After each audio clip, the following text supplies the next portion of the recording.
নবম দশম শ্রেণীর বাংলা প্রথম পত্র ক্লাসে তোমাদের সবাইকে স্বাগত জানাচ্ছি। তোমরা কেমন আছো? আশা করি পরম করুণাময়ের কৃপায় ভালো আছো। হ্যাঁ, আমিও ভালো আছি। তো আজকে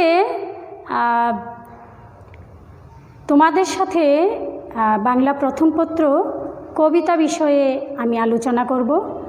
আর যে কবিতাটি নিয়ে আমি তোমাদের সাথে আলোচনা করতে যাচ্ছি সেই কবিতাটি হচ্ছে কবি আব্দুল হাকিমের বঙ্গবাণী।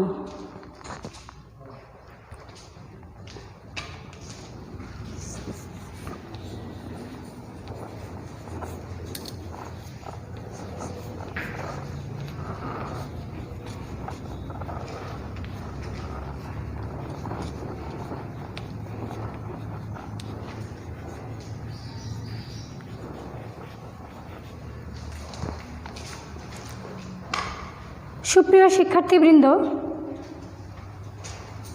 আমাদের আজকের কবিতা হচ্ছে কবি আব্দুল হাকিমের বঙ্গবাণী। তো আমরা মূল কবিতায় যাওয়ার আগে কবি সম্পর্কে কিছু জেনে নিই।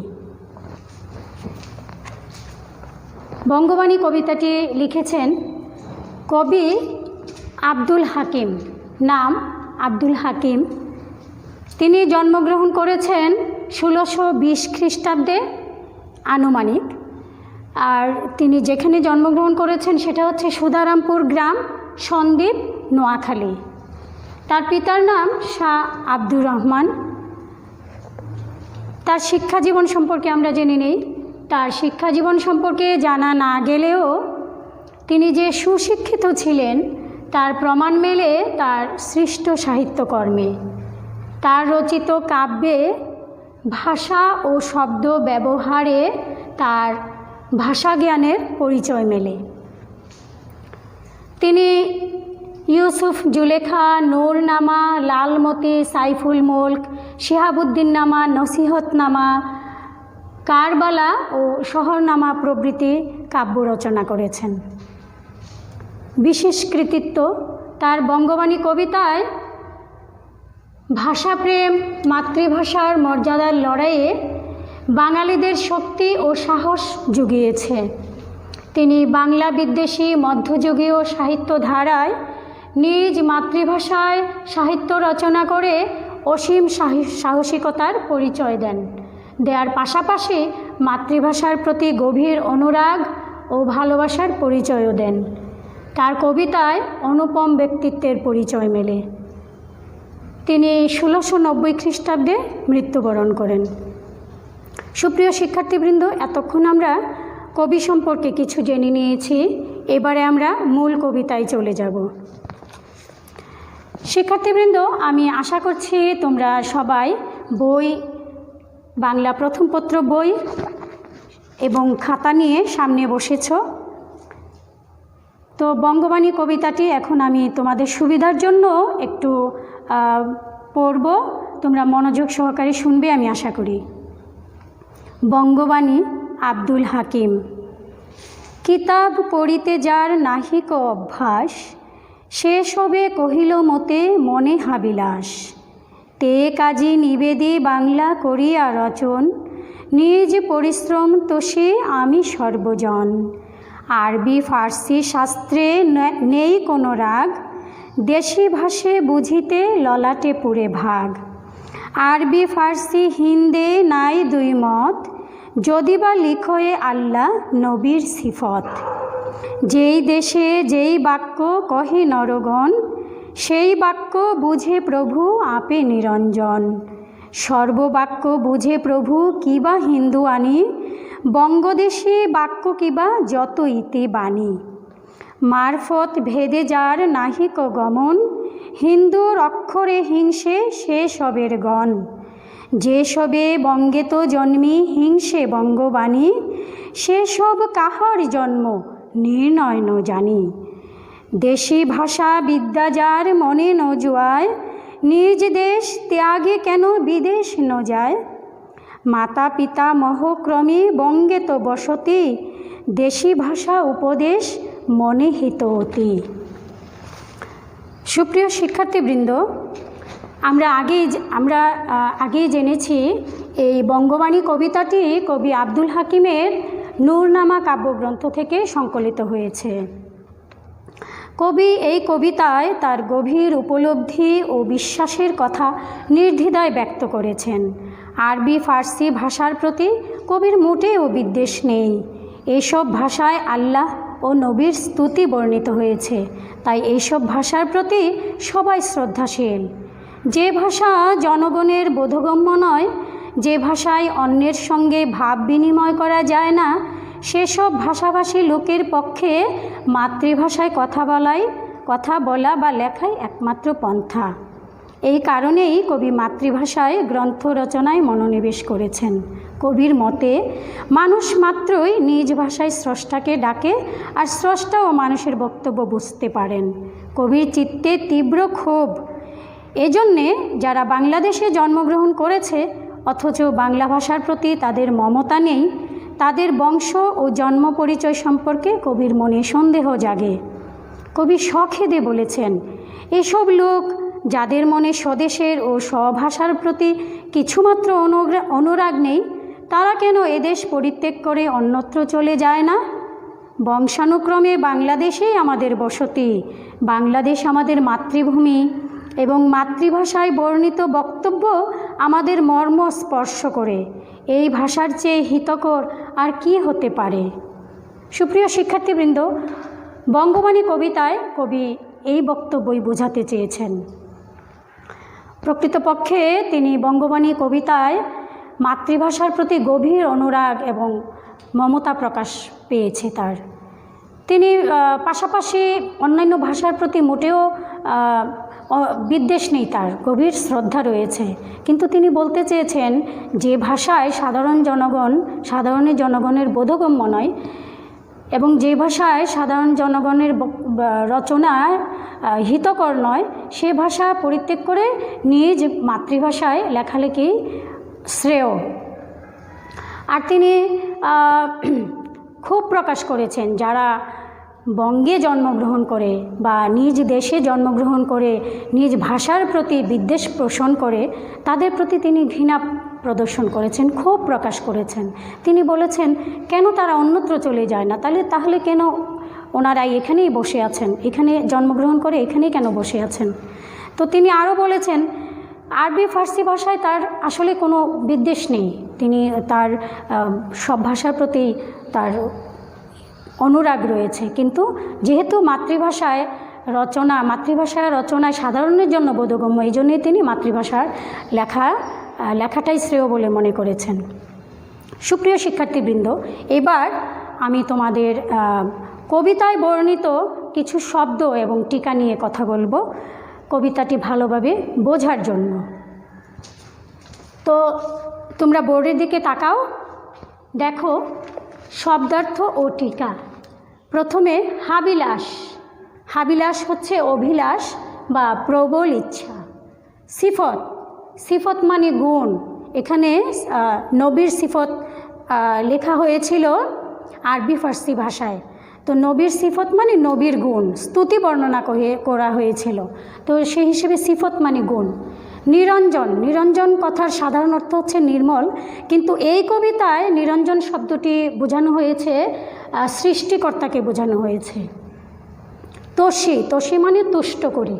মারফত মরমী সাধনা, অর্থাৎ ধর্মীয় বিষয়ে গভীর উপলব্ধি করতে গেলে যে সকল সাধনার প্রয়োজন সেটাকে মারফতি জ্ঞান বলা হয়, সেটা হচ্ছে মারফত। সৃষ্টিকর্তাকে সম্যকভাবে জানার যে সাধনা সেটা হচ্ছে মারফত। জুয়ায় মানে যোগায়। আপে মানে স্বয়ং অথবা আপনি। এখানে আমরা কিছু টিকাও দেখব। দেশি ভাষা বিদ্যা যার মনে নো জুয়ায়, এই কথাটার মানে কি? এই কবিতাটি সপ্তদশ শতকে রচিত, আমরা জেনে নিব। তৎকালেও অর্থাৎ সপ্তদশ শতকেও মধ্যযুগ বলা হয় সেই সময়টিকে। সেই মধ্যযুগেও এক শ্রেণীর লোক নিজের দেশ, নিজের ভাষা, নিজের সংস্কৃতি, এমনকি নিজের আসল পরিচয় সম্পর্কেও ছিল বিভ্রান্ত ও সংকীর্ণ চেতা। শিকড়হীন পরগাছা স্বভাবের এসব লোকের প্রতি কবি তীব্র ক্ষোভে বলিষ্ঠ বাণী উচ্চারণ করে বলেছেন, নিজের মাতৃভাষা যাদের ভালো না লাগে তারা নিজ দেশ ত্যাগ করে অন্যত্র কেন চলে যায় না। এখানে আরেকটি বাক্য আমরা খেয়াল করব, সেটি হচ্ছে দেশি ভাষে বুঝিতে ললাটে পড়ে ভাগ। এই কথাটার মানে কি? এই কথাটার মানে হচ্ছে এই বাক্যে নিজের মাতৃভাষায় শিক্ষা ও জ্ঞান বিজ্ঞান চর্চার মাধ্যমে ভাগ্য সুপ্রসন্ন হয়, সে বিষয়টি বোঝানো হয়েছে। মাতৃভাষা মানুষের মনের ভাব প্রকাশের শ্রেষ্ঠ মাধ্যম। মা, মাতৃভূমি এবং মাতৃভাষা প্রত্যেক মানুষের অস্তিত্বের সঙ্গে মিশে আছে। পৃথিবীতে বিভিন্ন জাতি গোষ্ঠীর মানুষ মাতৃভাষায় মনের ভাব প্রকাশ করে আত্মতৃপ্তি লাভ করে। সুপ্রিয় শিক্ষার্থীবৃন্দ, এতক্ষণ আমরা কবিতায় বর্ণিত কিছু শব্দ এবং টিকা নিয়ে আমরা কথা বলেছি। এবার আমরা চলে যাব তোমাদের কাছে। তোমরা কি করবে, কবিতাটি নিজেরা একটু পড়বে মনোযোগ দিয়ে, কারণ এরপরে তোমাদের জন্য প্রশ্ন রয়েছে, কেমন? তো আমি এই জন্যে তোমাদেরকে 5 মিনিট সময় দিচ্ছি, তোমরা কবিতাটি মনোযোগ সহকারে পড়ো।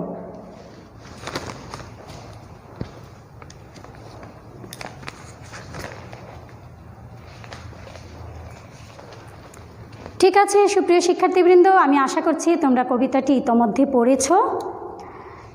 তো তোমরা বোর্ডের দিকে তাকাও, তোমাদের জন্য কিছু প্রশ্ন আছে এখানে। প্রথম প্রশ্নটি হচ্ছে, বঙ্গবাণী কবিতাটি কোন কাব্যগ্রন্থ থেকে নেওয়া হয়েছে এবং এটি কোন শতকে রচিত? 2 নম্বর প্রশ্ন হচ্ছে, হিন্দুর অক্ষর বলে বাংলাকে হিংসা করত কারা? বুঝিয়ে লিখো। গ, দেশি ভাষে বুঝিতে ললাটে পড়ে ভাগ বলতে কি বোঝানো হয়েছে? ঘ, সেসব কাহার জন্ম নির্ণয় ন জানি, বুঝিয়ে লিখো। এবং ঘ, উম, কবির মাতা পিতামহের বসতি কোথায়? তো এই প্রশ্নগুলির উত্তর তোমরা এখনই করবে, এই জন্য আমি তোমাদেরকে 8 মিনিট সময় দিচ্ছি, কেমন?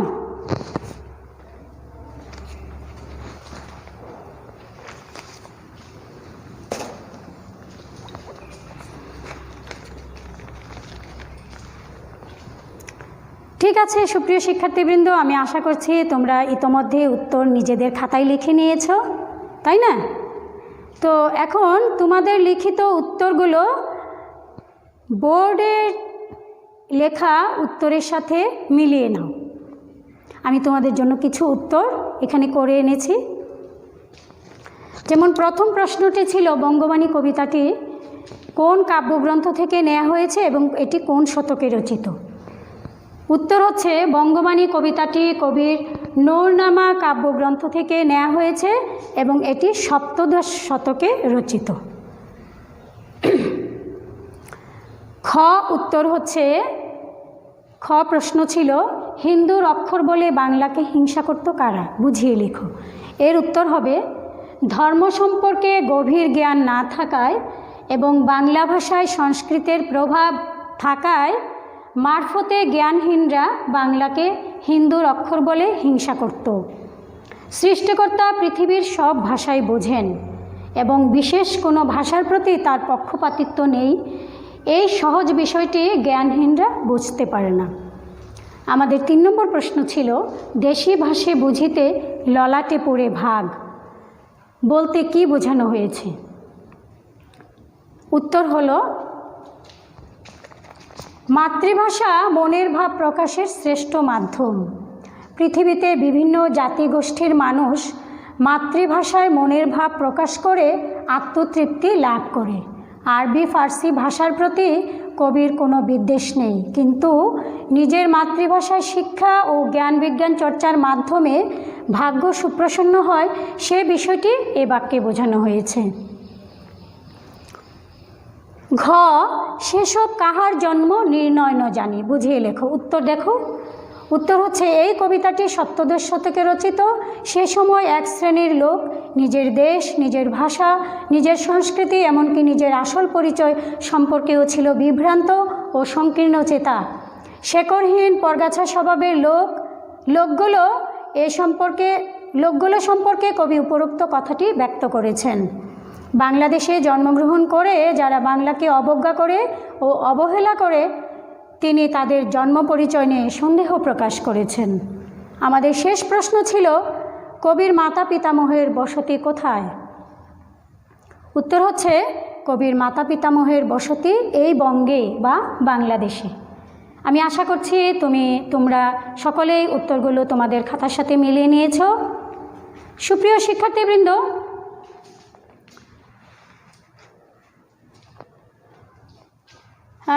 শিক্ষার্থীবৃন্দ, এবার আমি তোমাদেরকে এই কবিতায় বর্ণিত কিছু শব্দ, যেগুলো আমাদের উচ্চারণ করতে একটু সমস্যা হতে পারে কিংবা বানান লিখতে গেলে কিছুটা সমস্যা হতে পারে বলে আমি মনে করছি, সেগুলো আমি নিয়ে এসেছি। সেগুলো হচ্ছে বানান সতর্কতা। তুলে ফেলবো বৃন্দ, তাহলে তোমরা বোর্ডের দিকে তাকাও। বানান সতর্কতা। প্রথম শব্দটি হচ্ছে উপলব্ধি।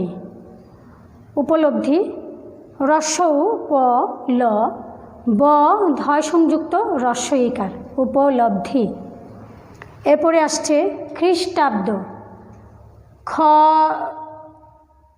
রফলা রস্ব ইকার, মূর্ধন্য ট সংযুক্ত আকার, ব দ সংযুক্ত, খ্রিস্টাব্দ। এরপরে আসছে দৃষ্টান্ত। এগুলো আমি কবিতা থেকে নিয়ে এসেছি।